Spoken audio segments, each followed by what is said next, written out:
આજના દર્શન. જય ગજાનન ગણપતિ મહારાજ, જય કષ્ટભંજન દેવ. ગુડ મોર્નિંગ, જય સ્વામિનારાયણ, જય શ્રી કૃષ્ણ, જય માતાજી, ઓમ નમઃ શિવાય, સત્યમેવ જયતે, સિદ્ધેશ્વર મહાદેવની જય.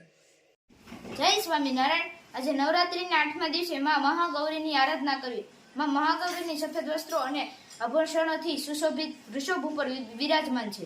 માના બે હાથમાં ત્રિશૂળ, ડમરૂ અને બે હાથમાં અભય અને વરદ મુદ્રામાં છે.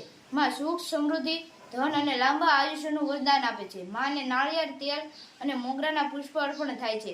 માં અનિદ્રાની સમસ્યાને દૂર કરે છે અને કુંડળીમાં રૂપ ગ્રહને લગતી સમસ્યા દૂર કરે છે. જય માતાજી. 3 hair oil,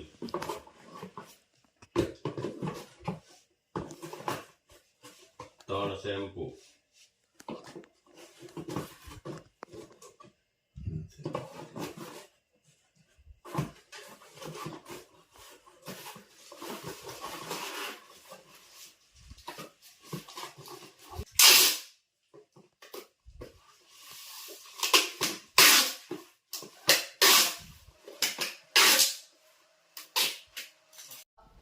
1 hair oil, 1 shampoo અને 1 નીમ તુલસી સાબુ.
આપણા નવરાત્રીનો મંડપ પાડી નાખ્યો છે.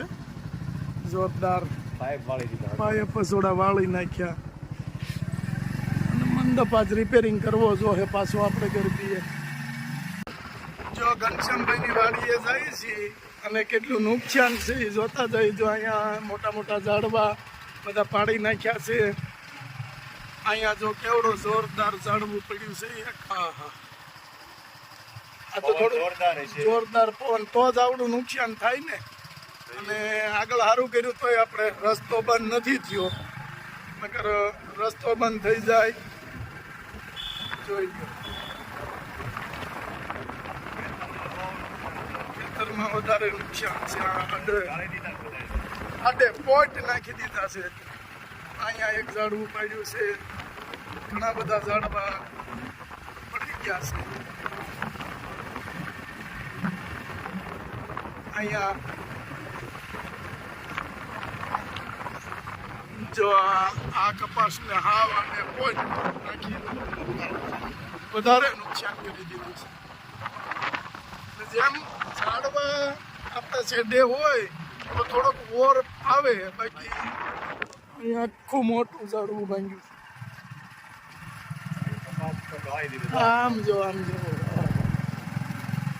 પણ આ છેડે ઝાડવા હોય ને તો ઓર થોડોક લાગે તો ઓછું નુકસાન થાય, પણ ઝાડવું હોય નહીં એમાં વધારે નુકસાન થાય છે.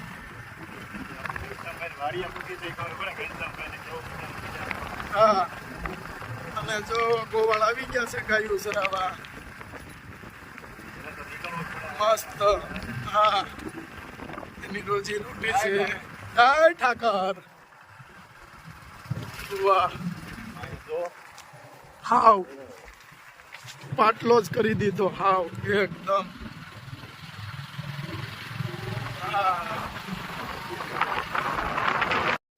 જો ગાયનો સારો હતો ગાયનો સારો હાવ જમીનને હુડાવી દીધો જમીનની હારે. હવે આ સારો પડી જાય, ખાવા લાયક ન રહે. હવે આ ન થાય ભેગું, આ હળી જાય. નવી ફૂટ થાય પછી નવી ફૂટ હાવ જમીનને ઢાળી દીધો, જમીનને ચોટાડી દીધો. હાવ ખેડૂત માટે મોટી નુકસાની. જો આ કાલ રાતે કે વાવાઝોડા જેવું પવન સાથે વરસાદ હતો, બહુ જોરદાર પવન ને વરસાદ હતો, કપાસ બધોય ઢાળી દીધો. અને આ જો કપાસની નુકસાની કેવડી કે બધું લાળજા થઈ જાય, આ કાંઈ રે નહીં. હવે આ બધું પૂરું કરી દીધું, હાવ ઢાળી દીધું. એટલે ખેડૂતને નુકસાની છે તો ઘરે આવે તો કેવા આવ્યું એમ, ઘરે આવે તો કેવાય. અને છતાંય ખેડૂત આઠે પર આનંદમાં. એટલે તો એને જગતનો તાત કહેવામાં આવ્યા છે કે જગતનો તાત ખેડૂત. અને એટલું બધું નુકસાન હાવ એટલે હાવ ઢાળી દીધું. નકર આ છોડવો એટલે આવ્યા હતા, આપણે ઊભા હોય તો દેખાતા નહોતા. આપણે 2-3 વાર આવ્યા હતા, 2-3 ફેર આવ્યા. અત્યારે હાવ જમીનને થર કરી દીધું છે. બીજા નંબરમાં ફાલ ખેરી નાખ્યો છે. જે કપાસ પાક આવી ગયો તો એ પાકે નિષ્ફળ જેવું જ ગણાય. કે આટલું બધું જો અહીંયા કેટલો બધો બગાડ કર્યો છે, બહુ છે બગાડ, જોરદાર બગાડ થઈ ગયો છે. પણ કાંઈ નહીં, ભગવાને આટલું કર્યું છે તો આથી 3 ગણું દે. છતાંય ખેડૂત ખુશ જ હોય. આમાંથી તોય થાય, આમાંથી હજી બહુ ઘણું થઈ જાય. ભગવાન લાડ દે ડબલ. આટલું એને લીધું છે ને, આથી 3 ગણું કરીને દે. આપણે એક બી વાઈએ એમાંથી અનેક બી આપને મળે. આપણે 5 કિલો બાજરો વાવ્યો હોય તો એ 50 મણ થાય. એટલે એકના અનેક ખેડૂને દે ભગવાન. કારણ કે એની ખેડૂની વાહે અનેક જીવો ગદરે છે. આમાં જે હોય, જે ઉત્પાદન આવે એ આપણું એકનું ન હોય, આમાં કેટલા ભાગ હોય. આપણી કરતા ભગવાનને ઉપાધિ એની. આપણે તો અહીંયા જોઈ ને એમ કે હાલું ઢાળી દીધું બહુ છે, પણ ભગવાનને આપણી કરતા ડબલ ઉપાધિ છે કે આનું હાલું ઢળી ગયું છે તેને પાછું દેવું તો પડશે ને. ડબલ દે હે. કાંઈ નહીં, થોડીક નુકસાની છે. હા, થોડીક નુકસાની છે, પણ તોય આને કહેવાય ખેડૂત. તોય આનંદમાં. આને સારો પાક કહેવાય, પાછો ફરીને પાક થઈ જાય. વાહ ભાઈ વાહ. જો આ દેશી ભીંડી છે, આના વાવેતર ઘણી જગ્યાએ થાય છે. અને આની અંદર થી આપણે ઓલા બને સૂતળી, અને સાલ પાણીમાં પલાળે અને એ રીતે એની પ્રોસેસ કરી અને સૂતળી બનાવે. સૂતળીનું આખો કલતાન બને. કે આપણે જે પેલા સિંગ ભરવાની ગુણ્યું આવતી ને, એ ગુણ્યું બને જો આ ભીંડીમાંથી. અને આપણે જે ભીંડો ખાઈ છે ને, એ આ ભીંડીમાંથી સંશોધન કરી અને બનાવ્યું છે. એ આ ભીંડી